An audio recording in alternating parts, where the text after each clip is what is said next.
jiran dia dapat, nikmat jiran dia dapat. Jadi kita buat ibadat. Sudah tentu akhlak dia. Kita kat Mekah hati kita bersih tu kan. Mak bapak kita pada tempat yang sewajarnya.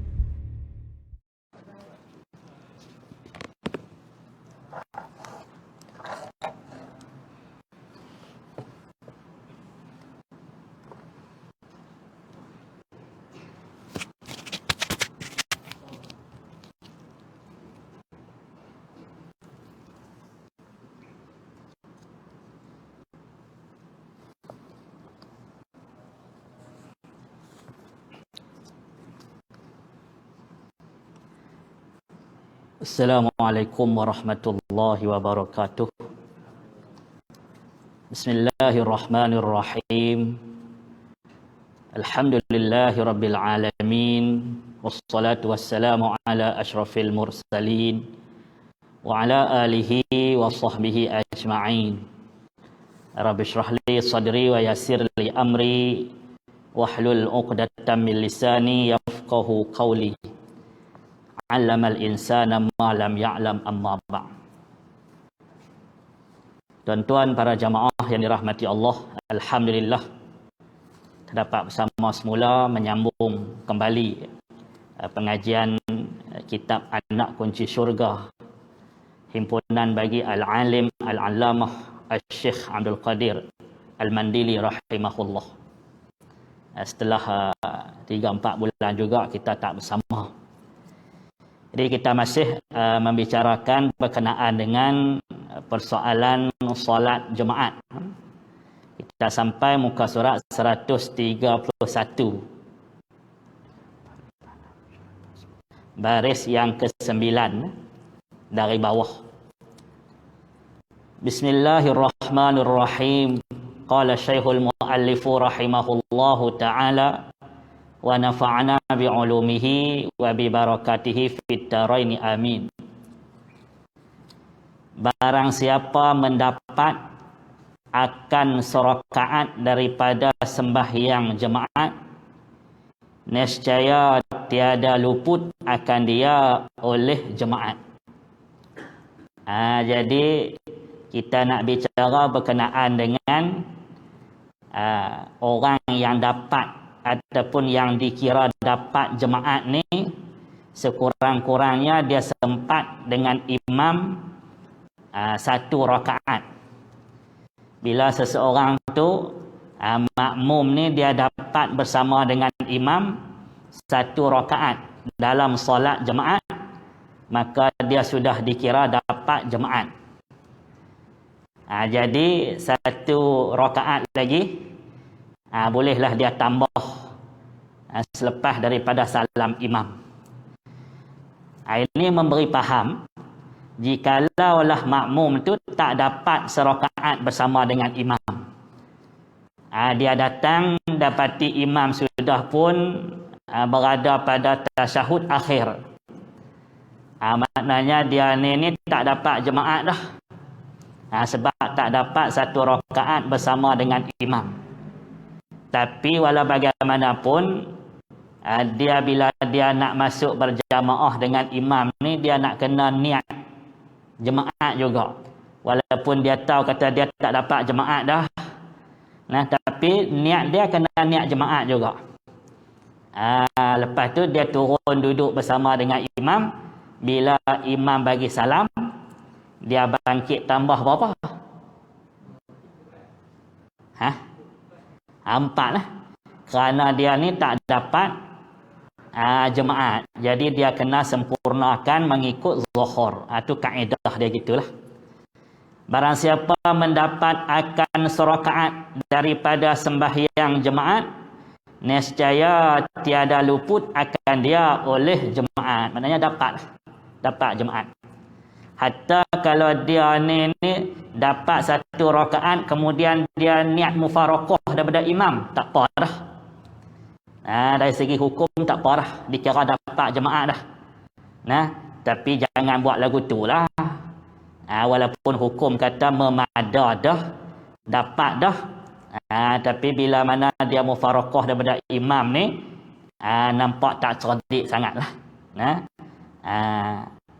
dan hendaklah menambah ia akan serakaat lagi kemudian daripada memberi salam oleh imam. Ni kita buat contoh tadilah. Kalau dia datang sempat satu rakaat, bila imam bagi salam dia bangkit tambah satu lagi.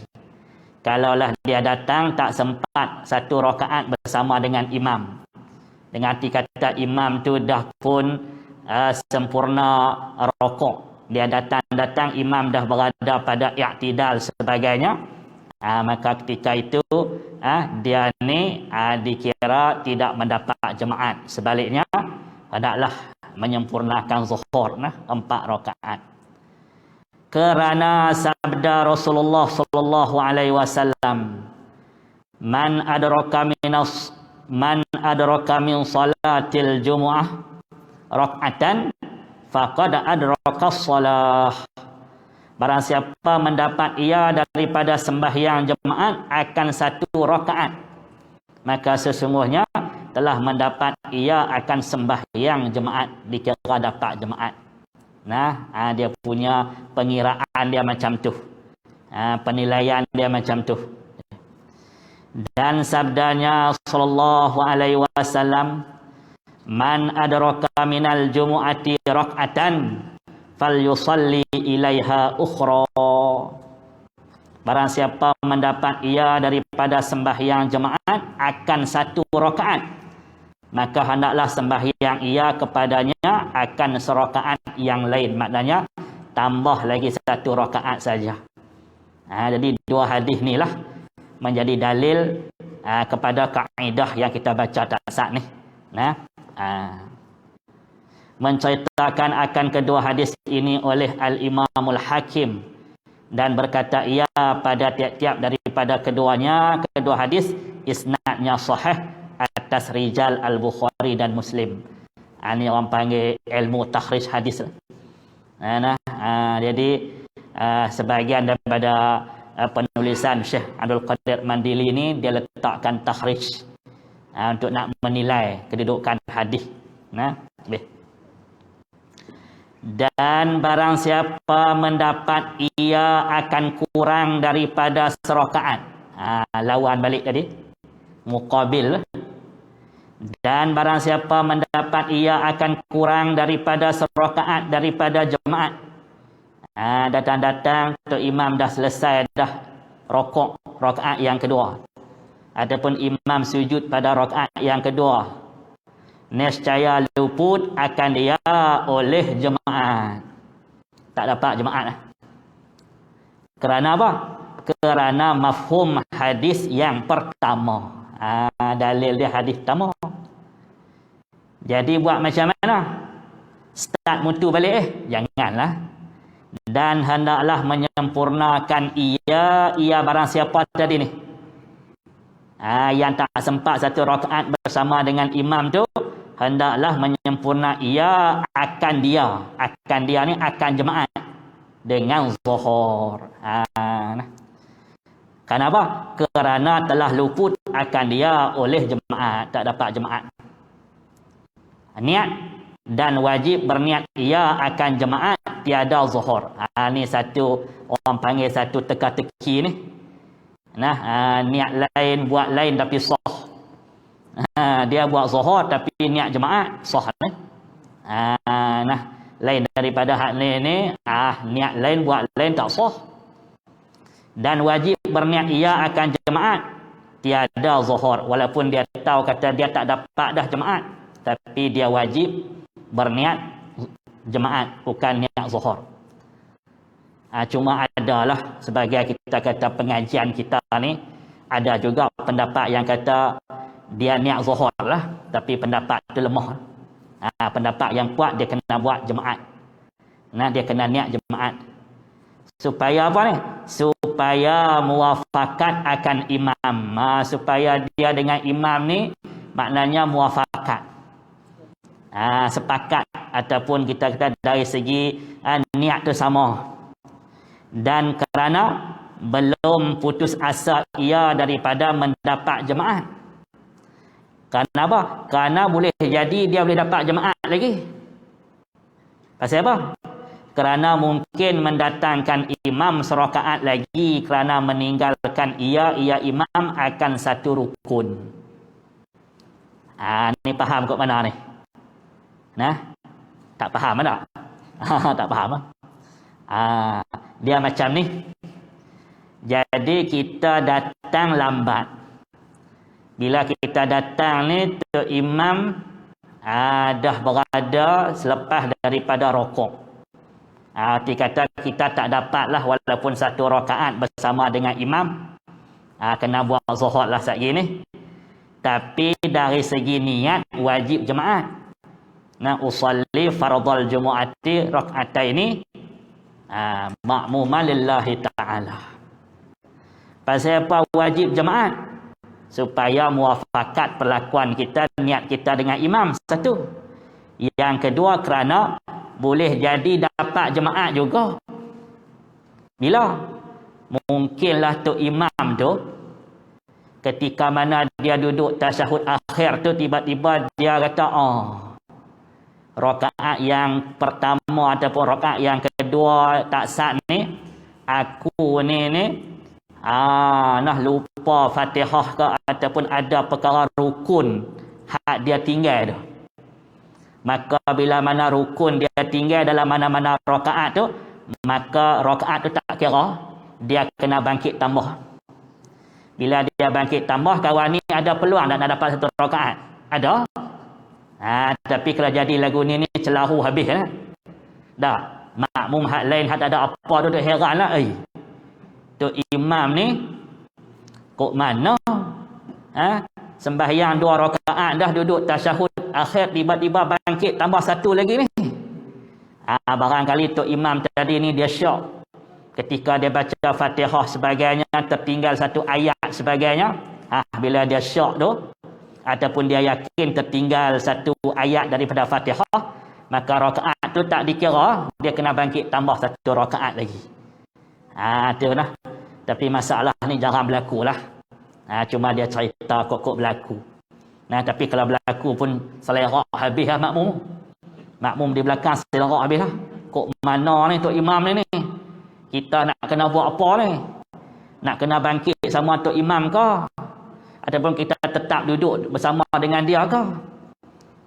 Ni kita tetap duduk kita ke? Nak mufarakah ke? Jadi kalau berlaku macam ni lah, katanya Tok Imam tu ketika duduk tasyahud akhir dia bangkit. Karena pada dia ni ada ayat yang dia tinggal daripada bacaan Fatihah. Adapun bacaan-bacaan lain tak apa sebab dia bukan rukun. Melainkan 5 tempat saja rukun bacaan, takbiratul ihram, Fatihah, tasyahud, solawat dan juga salam. Jadi katanya dia mengingat rakaat yang kedua tadi ni aku tertinggal satu ayat.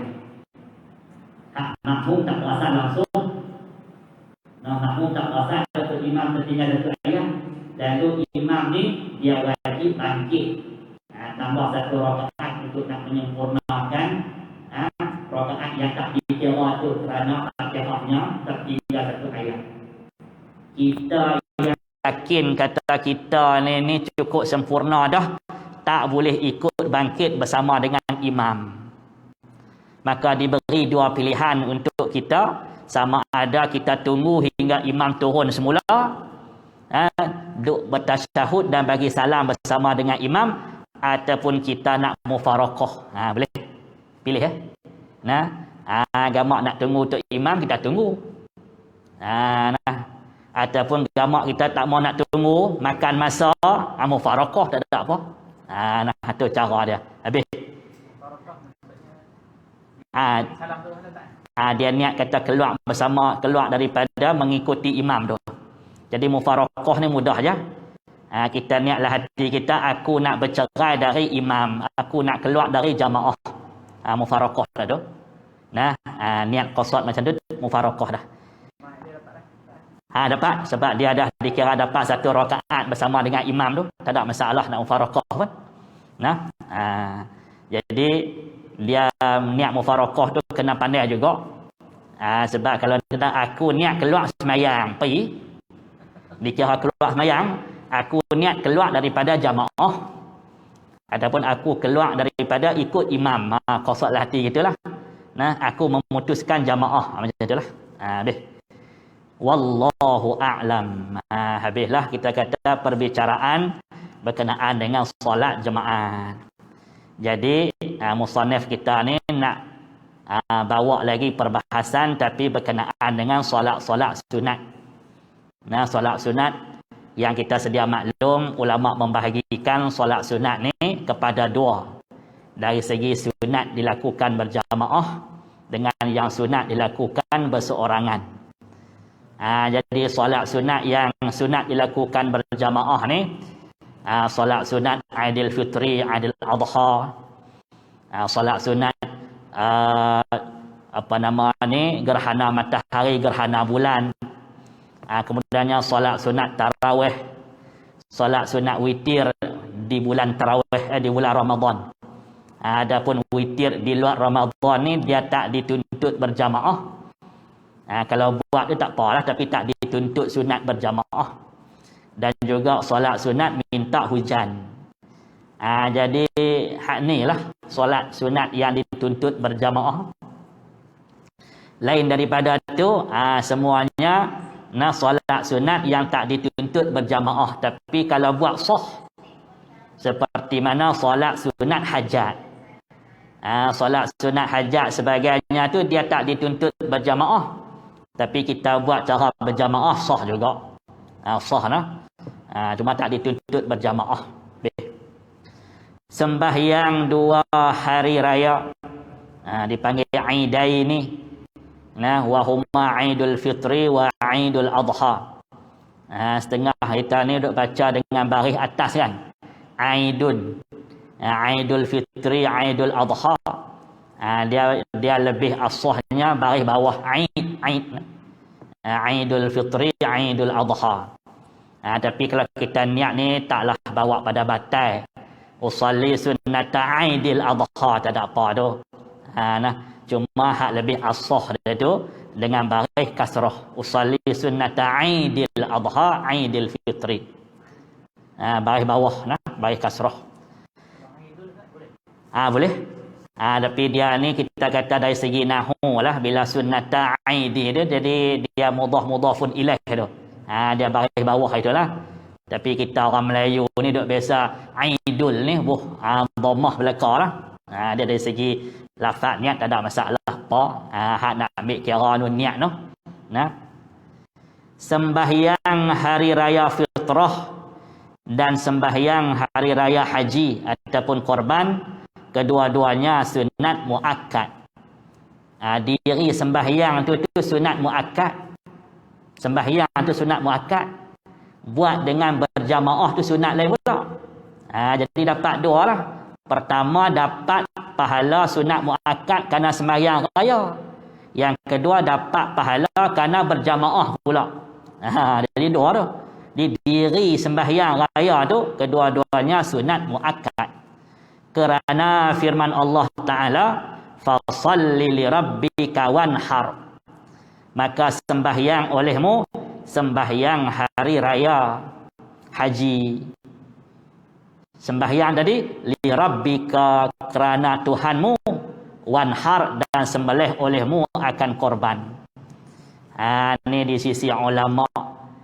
Ulama mazhab Hanafi ni dia kata ayat ni tunjuk kata wajib sembahyang raya dengan wajib sembahyang wajib buat korban jika kalau mampu. Tiap-tiap tahun kalau siapa dia mampu wajib buat korban sebab ayat wanhar, perintah. Adapun di sisi kita mazhab Syafi'i dak. Sembahyang raya ataupun korban sebagainya sunat muakkad. Fasalli li rabbika wanhar, maka sembahyang olehmu sembahyang hari raya haji. Maka ulama di sini dia istimbat kata tuntutan sembahyang di sini ni kena kepada sembahyang raya haji, raya korban. Kerana itulah antara dua hari raya fitrah dengan raya korban ini, sembahyang hari raya korban tu lebih afdal. sembahyang raya haji itu lebih afdal berbanding sembahyang raya puasa. Adapun takbir diri takbir raya fitrah tu lebih afdal daripada diri takbir raya haji. Diri takbir tu. Cumanya lebih haji pula pasal takbir dia tu takbir muqayyad dah. Sampai berlangsung selama 5 hari dah. Subuh bermula subuh hari Arafah 9 Zulhijjah, kemudiannya 10, 11, 12, 13. 5 hari takbir raya tu. Lah ni alhamdulillah lah. Banyak surau tu dah banyak pengajian sebagainya. Subuh pagi Arafah pun dia takbir dah. Dulu-dulu ni dia nak tiru macam hari raya puasa juga. Malam raya baru nak takbir. Jadi dia nak tiru macam tu lah. Sebenarnya dituntut daripada 9 Zulhijjah lagi. Hari Arafah lagi. Habis. Dan kerana hadis Al-Bukhari dan Muslim daripada Abi Sa'id radhiyallahu anhu berkata ia, kana Nabi sallallahu alaihi wasallam yakhruju yaumal fitri wal adha ila al musalla wa awwalu syai'in yabda'u bihi as-salatu thumma yansarifu fayaqumu muqabilan nasi wan nasu ala sufufihim faya'izuhum wa ya'muruhum atau kama qala. Hadis sahih. Daripada hadis ni ulama istinbat banyaklah hukum-hukum berkenaan dengan sembahyang 2 hari raya. Adalah Nabi SAW keluar ia pada hari raya fitrah dan hari raya korban kepada tempat sembahyang ilal musalla. Di sini ni ulama selain daripada mazhab kita Syafi'i mengatakan afdal sembahyang raya ni di tempat lapang yang dinamakan musalla. Adapun kita di sisi kita mazhab Syafi'i ni afdal lagi di masjid. Seandainya masjid ni ataupun surau mampu untuk menampung jumlah lah. Jadi sebab apa ni? Sebab zaman Nabi ni tak berlaku sembahyang raya ni di dalam masjid, di tempat lapang. Jadi dia ambil istinbat di situlah. Adapun kita ni ulama dia bahas kembalilah. Kerana tak berlaku tu kerana masjid tak mampu nak tampung. Sebab bila hari raya ni penduduk-penduduk yang berada di sekitar Madinah, di tempat-tempat yang jauh sebagainya tu pakat turun mai belaka, tak muatlah masjid tu. Tu kena buat di tempat lapang lah. Habis. Wa awwalu syai'in yabda'u bihi as-salah. Dan permulaan sesuatu yang mendahulukan ia akan dia sembahyang. Kerana bila mana buat di musalla, di tempat lapang, perkara pertama yang akan diadakan sembahyang raya tu tak ada lah tahiyatul masjid sebagainya. Adapun kalau kita buat di masjid ataupun di surau yang dianggap sebagai masjid dalam fatwa setengah ahli dalam kuasa fatwa kita ni, tu bila masuk sunatlah tahiyatul masjid dulu sebab kita masuk masjid. Jadi setengah orang dia kata bila pergi sembahyang raya ni pipi duduk terus. Pergi duduk takbir lah. Tak boleh lah. Sebab kita masuk masjid kena ada adab dia lah. Dia sebab Nabi bila pergi ke tempat sembahyang ni dia terus sembahyang raya, tak buat sembahyang sunat sebelum tu. Iyalah sebab Nabi tak duduk dalam masjid, buat di musalla, tempat lapang. Habis. Summa yansarifu, kemudian berpaling ia, yakni memberi salam ia. Fayaqumu muqabilan nas, maka berdiri ia bertentang dengan manusia. Ni ulama istinbat kata hak ni khutbah ni. Khutbah selepas daripada sembahyang raya. Wan nasu ala sufufihim, sedangkan manusia atas segala saf mereka itu. Manusia duduk lagi, tak selesai lagi. Tapi hak ni tak menunjuk bahawa mendengar khutbah itu wajib dak lah. Sebab ada hadis lain pula yang mengatakan siapa dia yang nak dengar, siapa dia nak balik. Tapi kita ni Tok Iman jangan sebut itu, pakat balik habis. No? Jangan siapa dia nak dengar khutbah dengarlah, siapa nak balik. Jangan. Jangan duk buka ruang bagi makmum tu. Sebab kita ni dia lotlak banyak sangat. Jadi bila orang lotlak ni jangan duk buka ruang bagi dia. Kita nak ikut zaman Nabi. Nabi kata, faman arada an yajlis, siapa dia yang nak duduk, duduk. Siapa dia yang nak balik, balik. Tak apa zaman tu hati bersih, suci, tak ada belok. Kita ni tu imam khutbah seorang. Habis wan nas ala sufufihim faya'izuhum wa ya'muruhum, dan maka memberi pengajaran ia Nabi akan mereka itu. Ni kita kata Nabi berkhutbah lah, dan menyuruh ia akan mereka itu di dalam dua khutbahnya. Karena itulah sunat dalam khutbah Aidil Fitri ini menceritakan tentang hukum hakam fitrah lah. Jadi kita cerita sikit walaupun nak masuk tajuk lain pun. Jangan kata tiba-tiba duk cerita perjuangan Palestin lah, duk cerita perjuangan ni tak sentuh apa nama ni bab fitrah tu. Sentuh sikit tak apa dah, supaya dapat sunat dan menepati sebagaimana yang disebut oleh ulama dalam kitab-kitab silam mereka. Demikian jugalah dalam khutbah Aidil Adha ni, sunat kita kata imam ni menceritakan sikit hukum hakam korban dan pengorbanan. Ni biasanya Aidil Adha ni biasa orang sebutlah. Dan cerita Nabi Allah Ibrahim bersama dengan puteranya Ismail, kemudiannya cerita Nabi Allah Adam sebagainya. Ada tak apa tu. Cuma Aidil Fitri ni biasa kadang-kadang orang cerita bab kembali kepada fitrah sebagainya lah, tanpa menyentuh hukum berkenaan dengan orang panggil ibadah fitrah sebagainya. Ni habis masuk insya habis no. Tak apa. 4 minit lagi no. Dan adalah keduanya sunat. Apa dia ni? Keduanya ni balik pada mana ni? Balik pada sembahyang raya ke balik pada khutbah ke? Tu dhamir dia tu sungguh pun kitab Jawi pun nak kena tahu dhamirnya balik pada siapa tu. Jadi maknanya dan adalah keduanya sunat, yakni kedua-dua sembahyang.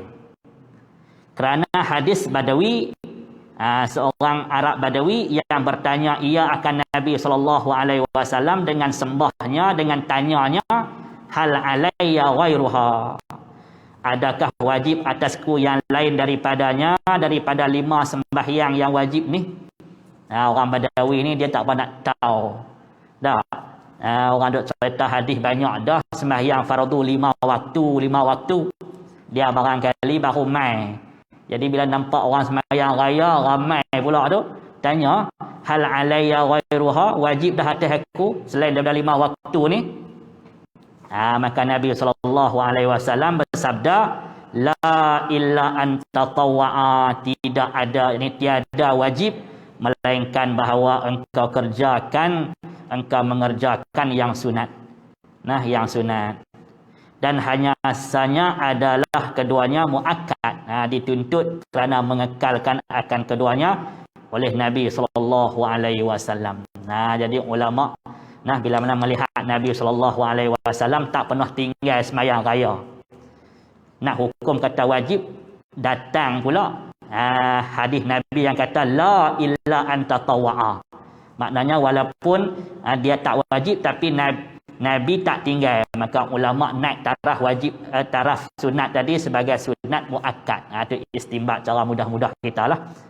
Dalam pengajian ilmu usul fiqh itulah. Wallahu subhanahu wa ta'ala a'la wa a'lam. Dan waktu keduanya, insyaAllah kuliah kita yang akan datang, kita bicara pula berkenaan dengan waktu sembahyang raya. Mula bila, tamatnya bila, dan sebagainya lah. Takat itu dulu. Wallahu subhanahu wa ta'ala a'la wa a'lam. Ya.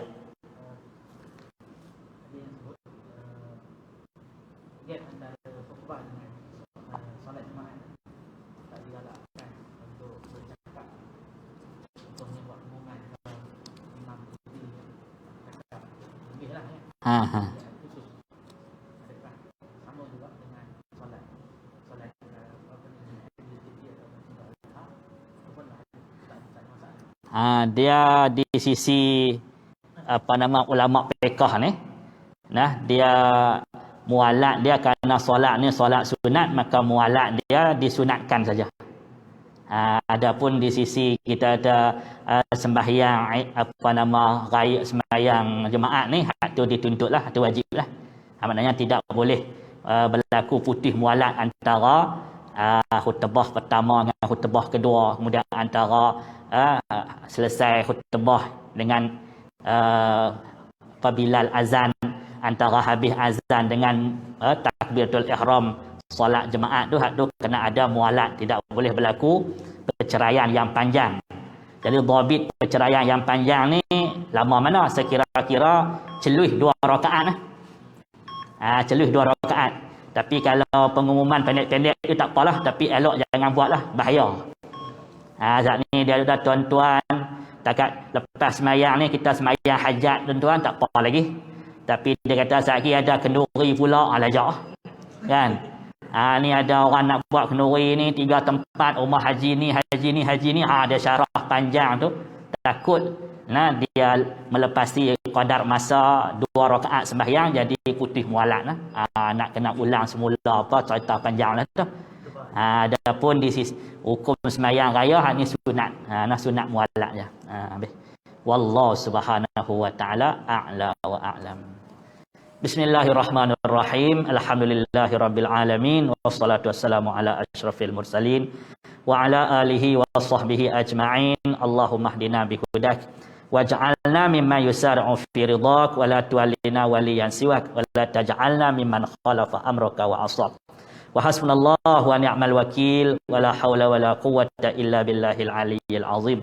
Sallallahu ala sayyidina Muhammad wa ala alihi wa sahbihi wasallam. Walhamdulillahi rabbil alamin.